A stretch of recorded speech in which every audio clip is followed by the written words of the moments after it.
આ પૃથ્વીના ગોળા ઉપર સાહેબ અમૂલ્યમાં અમૂલ્ય ખજાનો કોઈને મળ્યો હોય તો અમારા ખેડૂત પુત્રને મળ્યો. જમીન કોઈ ખેડૂત મિત્રો ફેક્ટરીમાંથી નીકળતી નથી. જમીન આપણા વારસામાં અમૂલ્ય ખજાનો મળ્યો છે, આપણા પોતાના નામે છે. સાથે સાથે બીજી ગર્વની વાત છે, ભગવાન કદાચ પ્રાણ પૂરી શકે, અવતાર આપી શકે, પણ પેટનો ખાડો તમારા મારા થી કોઈનાથી તાકાત પૂરી હતી. એક મુઠ્ઠી સાહેબ અનાજ હોય 1000 દાણા નીકળે એવી આ મુઠ્ઠીની અમારા ખેડૂતની તાકાત છે. આ નિષ્ઠા દ્વારા શું આપણને શીખવા મળે? કવિતાના દ્વારા મારે વર્ણન કરવું છે. હસતા રહેજો, બોલતા રહેજો, તો હું બોલતો રહીશ, મારા પીછુડી જાજો. મને ખબર પડે ક્યાં હું બોલેલું ક્યાં જાય. કે સજ્જન નિષ્ણાતોનો સંગ, અરે સજ્જન નિષ્ણાતોનો સંગ લાવે છે ખેતીમાં રંગ, જાણે દિલનો મંગ સદા રહેશે મારી સંગ. અરે સાહેબ નહીં નાત નહીં જાત, આ છે મારો ખેડૂત સમાજ. કે લાવશું હરિયાળો રંગ, જાણે સોનાનો સંગ. અરે આ લીલુડી ધરતીનો ભાગ. અરે સાહેબ અમે બનાવ્યા છે બાગ, સમૃદ્ધિને સદા લાવે આગે. તો હવે તો મારા કંગાળ બનતા ખેડૂતો જાગે. અરે સારું પાકને સચોટ નિદાન, એવું છે અમારા કૃષિ વૈજ્ઞાનિકોનું વરદાન. અરે બનાસકાંઠા ને તાલુકો વાવ ને કોળા વગામે માવજી બહેનો.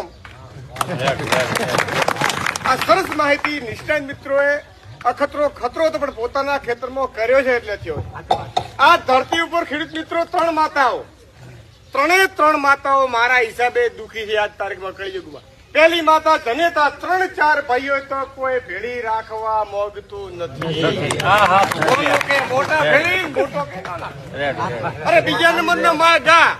ગાયને માં કહો, ઘરમાં ફર્સ્ટ ક્લાસ ફોટો હોય, હોજ વાર ગણપતિ કરતા હો, પણ કદાચ માવજી વિજોપો ખુલ્લો મેલીને આવે તો મરમર ગધી.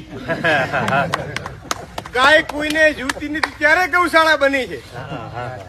બીજા નંબરની જમીન આપણી માં છે, મેહુલીઓ આપણો બાપ છે. બાપ હંમેશા કઠણ હૃદયનો હોય, માં હંમેશા દયાળુ, પ્રેમાળ ને મમતાળ છે. અરે સાહેબ ઊંડા 30 વર્ષ પહેલાની ખેતી મારે યાદ કરાવી છે અમારા યુવાન મિત્રોને. આ કેડિયાઓ ખેતી કરી છે બળદથી.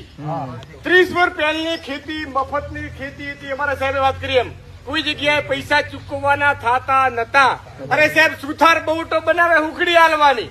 લુહાર ખરપડા ટીપે, હુકડી હાલવાની. અરે સાહેબ દરજી ખોળો બનાવે, હુકડી હાલતા, હાથ ધોન ભેળા કરીને વાવતા. કેટલું પાકતો યાદ. આ તારીખમાં એ વખતે 30 વર્ષ પહેલાની ખેતીમાં તમારી મારી જમીનમાં સાહેબ બળદનો તોણેનો લકડાનો બહુટો સસડાટ કરતો ચાલી જાય. આ તારીખમાં તમારી મારી પાસે 50 હોર્સ પાવરના ટ્રેક્ટર છે. આ શેઢીથી હોમાં શેઠે છે એટલે 3 ફાળવા વળી જાય, 4 ખીલા તૂટી જાય. અલા એવું તો કયું કામ કર્યું આપણી જમીનને આપણી મા ઉપર કે જેની લીધે જમીન આટલી કઠક બની? કે સાહેબ લકડાનો બહુટો ક્યાં મૂક્યા? નેવા ઉપર ઊંચા મૂકી દે, નાટ ઉપર. છોકરા શું છે? છોકરા તો બાબુ મોન છે નહીં. આ બા લકડાનો બહુટો હાલે બા તમારું મગજ ભરી જા. લોખંડે પાછું પડતું લકડું ચાલે. તો વિચાર કરો જમીન આપણી માં છે, એને આપણે બચાવવી પડે. સાહેબ હું આપણનો પડાખો તોડી નાખ્યો. આડેધડ યુરિયા, ડીપી ને કેમિકલ વાળી દવા. અમારા નિષ્ણાત મિત્રો 1987 માં યુરિયા ડીપી ની શોધ થઈ ત્યારે ગામડે ફરીને શું કહેતા? બા એક બવટાવા જમીનમાં 1 થેલી યુરિયા નાખો. આપડા વડીલો શું કહેતા? સાહેબ આ બવટાવા જમીનમાં 20 ગાડા મેં છોણિયું ખાતર નાખ્યું. તમારે આ ચબુકડા જેટલી થેલી શું લઈને દોડી જઉં? થેલી કોઈ નોખવા તૈયાર નતું. આ તારીખમાં આપણા ઉખેડા ત્યાં નથી, આડેધડ યુરિયા ડીપી ને કેમિકલ વાળી દવા નાખો. સાહેબ હમણાં સરસ મજાની વાત. પ્રાકૃતિક ખેતી એટલે શું સાહેબ? કુદરત આધીન ખેતી. આમાં તો ખેડૂતો કેટલાક હાથો કરજો.